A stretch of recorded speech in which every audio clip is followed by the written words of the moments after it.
Hello race fans, I'm Chris Terrell. I'm here for dailyfantasysportsrankings.com to bring my weekly daily fantasy NASCAR post-qualifying picks video. Before getting into that, if you're not a DFSR member yet, make sure to sign up. It's going to give you access to our member chat room. I'm in there discussing NASCAR pre-lock, usually in there Saturday night as well. And I cover NHL, do sheets for NBA, cover MLB and NFL as well as PGA for DFSR. So I'm in there pretty much 24/7, 365. When you go to the sign up page, you're going to get a 7-day free trial right now, and then you have two options after that free trial is out, either $14.95 a month, which is going to give you our projections, and then to get our optimizer for the NBA, NFL, MLB, and NHL, it's going to be $29.95 a month. One subscription covers all the sports and the member chat as well. Get over, check it out today. With that, let's get into this week's picks. This week, the Monster Energy NASCAR Cup Series heads to Martinsville, Virginia, Martinsville Speedway for the STP 500 this Sunday. It's the first of two races here at Martinsville during the season. It is a 0.526 mile, 500 lap race on what can be called the paperclip, just from the shape. It's got two long, the front stretch and the back stretch. A lot of braking going on in the corners, going into turn one and into turn three. Going to be a lot of brakes going on there. A lot of bumping and banging. This is going to test drivers' patience. We're back to the regular rules package, original without the air ducts. We do have the rear spoiler, but there is no tapered spacer, so we're at 750 horsepower for this race. Qualifying and practices are now over. It was a little bit different this week. We had the first two practices on Saturday morning, and then qualifying after the truck race tonight. So one thing to keep in mind is that these, after qualifying here, the cars are impounded, are not to be touched in the morning. That's when they're going to be doing the post-qualifying inspection. So the starting order could change from what you see in my cheat sheet, what we're going to talk about here today. So make sure to double check that come morning time before you lock your lineups in, before the lineup lock tomorrow. So just looking at one of these stats, this is from MRM.com website. So you can kind of have a look at some of the history of the track, whole bunch of things going on. What I found interesting was the starting positions from the race winners. Track position is very huge. As you can see, there's double-digit wins coming from the first, second, third, and fourth starting positions. There's no double digits come from any other starting position, even top 5, top 10 there. So starting up front is definitely going to be key, something we're going to definitely pay attention to here this week, especially on Fanduel, where place differential maybe isn't quite as important. With that, let's just jump into the sheet here. Have a look at some of the core plays. The ones that are core are going to be in green. Blue are going to be some of my GPP plays. Red are going to be the ones I'm fading. I've got some labeled here, FanDuel only. So let's have a look at that. So first up is Kyle Busch. He's the top play of the week. Coming in red hot with back-to-back wins at Auto Club Speedway and ISM Raceway. He's the only driver with 4 top 5s so far this season, and he's the only driver with a top 10 in at least, or in every race so far this season. And going back to Phoenix last year, he's got 7 straight finishes of 6th or better with 3 wins in there. So not only is he red hot, he's coming back to Martinsville where he's got 7 straight top 5 finishes with 2 wins in that time as well. He's got some place differential value this week, starting 14th. And he was 5th in first practice, 18th in second practice, but he was top 3 in 10-lap averages in both those practices.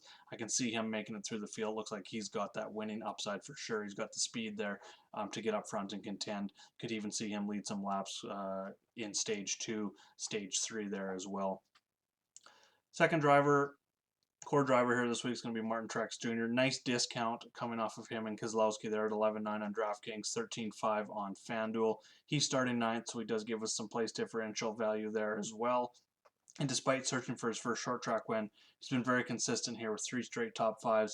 Almost won the race here last year. Logano bumped him out of the way in the playoffs there to lock up his spot at Homestead. So he was very close to grabbing that win there. Probably coming back this week, I could definitely see a top 5 from him. He was like his teammate Kyle Busch there. He showed top 3 speed in both 10-lap averages in both of those practices this morning. So that's very good to see there. And he's finished 7th or better here at Martinsville in 6 of his last 7 trips. So definitely looking at Martin Truex Jr. as a core driver at that price range there. So that's going to leave Brad Keselowski and Joey Logano. I think both are excellent for GPPs. If you're going to be fading Kyle Busch at the top, I think you can go with both of them. They're both starting top 3. Logano got the pole, so I think he's got the best chance to get out front and lead 100 plus laps, lead the first stage or most of the first stage, even some of the second stage. I think Keselowski could get in there and lead some laps there as well early in the race, those two. I like them a little bit better for Fanduel, where finish position is a little more important. I definitely think they're both going to be top 5 at the end of the race, barring any crashes, knocked out of the race, engine problems, things like that. Same with Kevin Harvick. I don't think he's going to dominate. I don't think he's going to lead a ton of laps. Looking more towards him as a would be on DraftKings GPP play at 10-8, just simply because he is a nice discount off those top 4 drivers. And then Fanduel, I think he's another top 5 car this week. It looks like he was 4th in 10 lap averages in that second practice, 8th in 1 lap, top 10 in 10 lap averages in the first one. So I definitely think he's got a top 10 car, top 5 upside. Fanduel, he would be a play in all formats at that discount there for him. Denny Hamlin, someone I'm looking at on Fanduel as well. He started inside the top 5. He's been very good here, really good short track racer. He's got 5 wins here in his career, none in a while. But looking at the 10 lap averages, he was 6th in both 10 lap averages in both those practices. So I think the upside is there for a top 5 for him as well. Probably floor of somewhere in that 6th to 8th kind of range for Hamlin this week. Another core play on both sites is going to be Clint Boyer. He showed a ton of speed. He was 1st in the first practice, 5th in 10 lap average. Then he was 12th in the second practice, but he was 2nd in 10 lap averages. So he's got top 5 speed there. Looks like he's got a good long run car. Didn't quite do so well in the final round of qualifying. He's going to start 11th this week. And, if he's 5th to 8th place car, it looks like that's what he's going to be. He's going to pick you up some place differential value, which is good for Fanduel, and finishing 5th to 8th there. If he's going to be doing that, that's some good value at 11.7 on Fanduel for that finishing position for him. And then on both sides of him there, I like Almirola and Chase Elliott in that 8K range. Almirola just simply because he's starting 2nd. I don't think he's going to lead a lot of laps. He's going to be starting on the outside lane to start the race, provided Logano does take that inside, which is a bit of an advantage. Could see Almirola fall back there, so it's going to be more of his finishing position at the end of the day how he's going to go. So I'm definitely looking at him as mostly a Fanduel play, GPP on both. Chase Elliott starting 8th. He was 1st in practice 2. Didn't show quite the best 10 lap averages, so long run car, but top 10 definitely. So I think he's got that upside. Not as safe as others with the speed that he's shown and where he's starting, but definitely a nice GPP pivot there.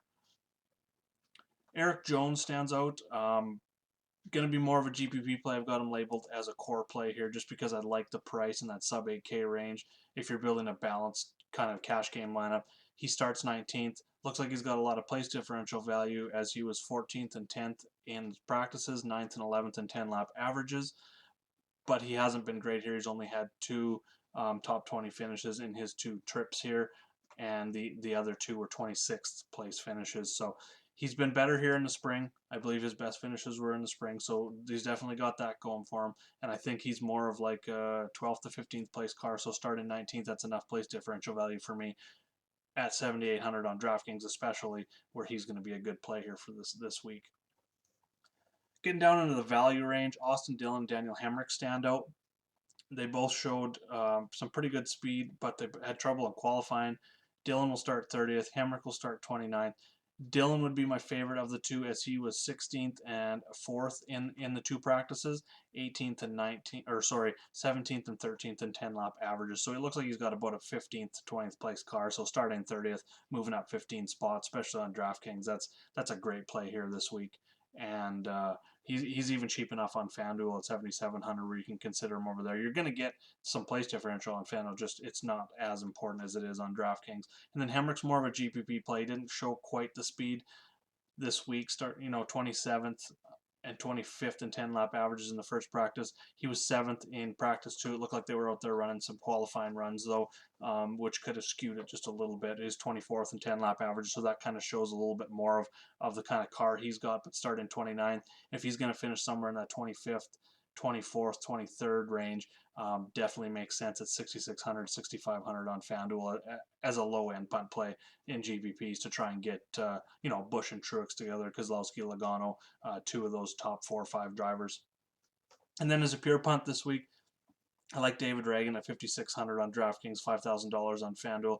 He's starting 26th, which I like. Gives him a little bit of place differential value.